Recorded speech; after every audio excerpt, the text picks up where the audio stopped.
Let's talk about my Chevening Scholarship interview questions and answers. Plus, hear me talk about my interview tips. Before you continue to watch, please take a moment to hit subscribe below if you haven't already. And make sure you click that notification bell to get notified once I release a new video. Hi guys, welcome back to my channel for another video. My name is Carrie Harriet and I am a 2020 Chevening Scholarship recipient from Jamaica, and I am currently in the UK in Southampton studying my Master's in Sustainability. Yes, I am currently in the UK and I am in lockdown as we speak. It's not a fun experience, but I'm still nevertheless grateful to be here. If you want to hear me talk about that, you can let me know in the comments below.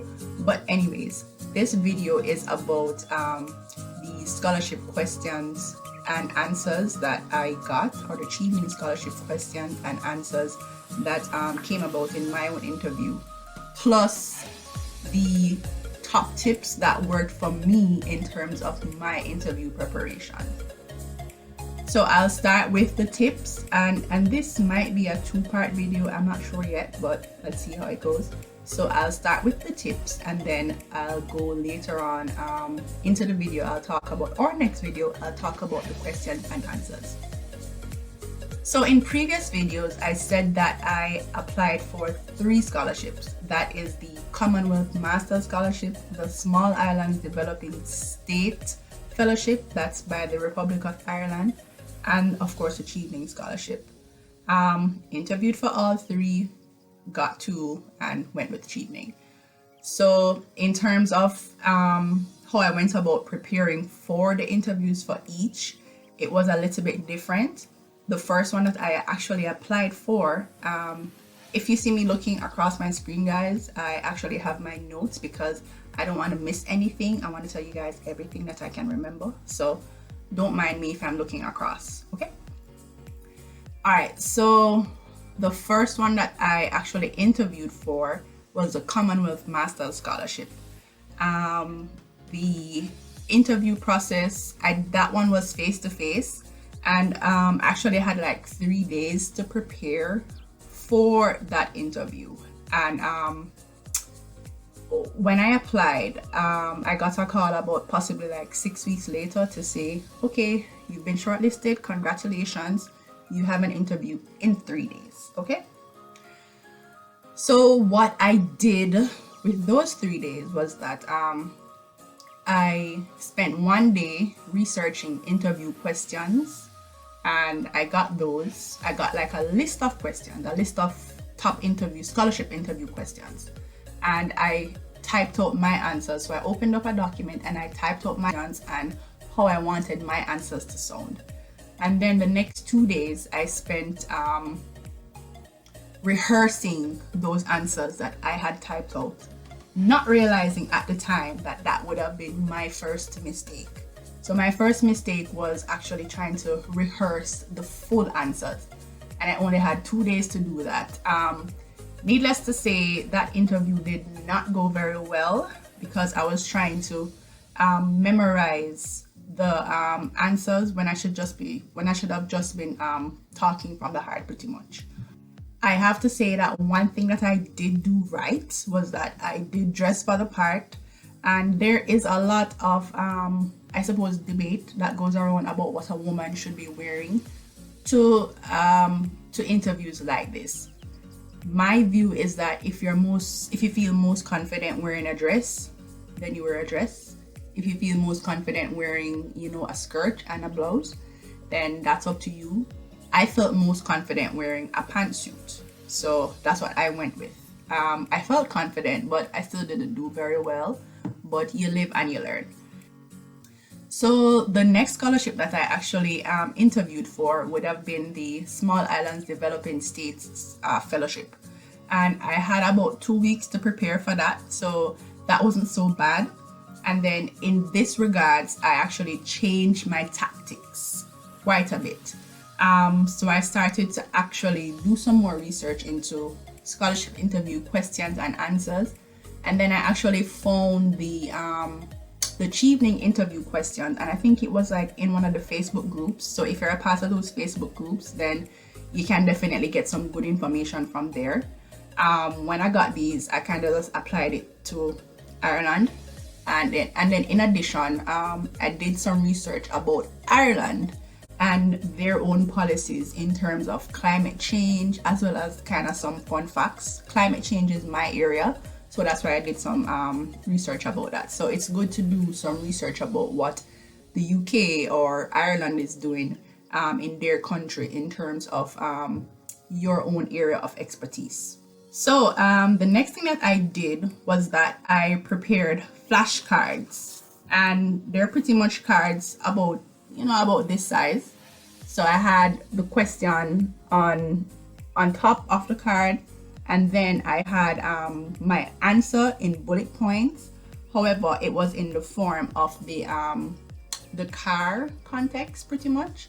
So or the C.A.R approach. So that's the C is for context, A for action, R for results. Where I could have that setup. I couldn't apply that to every question that I had written on the flashcard, but where I could, I did.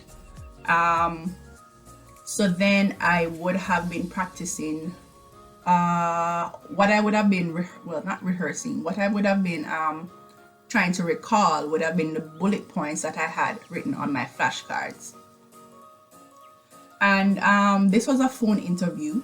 So the next thing that I had to make sure that I did was that my phone was well charged, of course.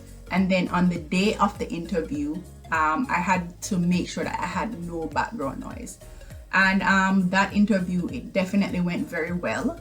And I definitely think that it was because I had changed my tactics.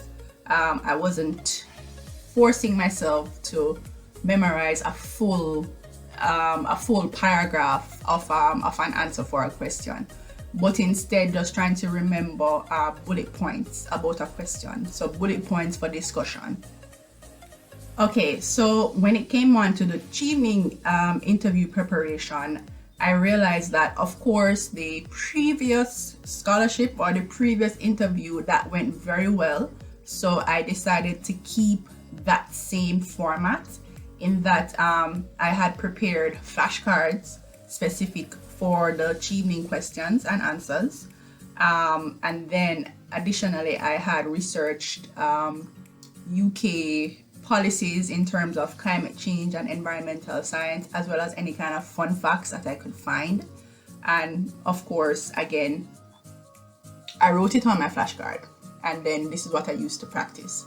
I spent about possibly, you have a lot more time to prepare for the Chevening interview, to be honest.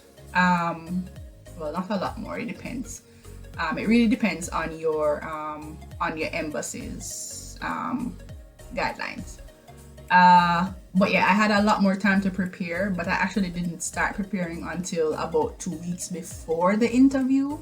So right, so as I said, I used the same format, in that I did up my flashcards and used those to practice.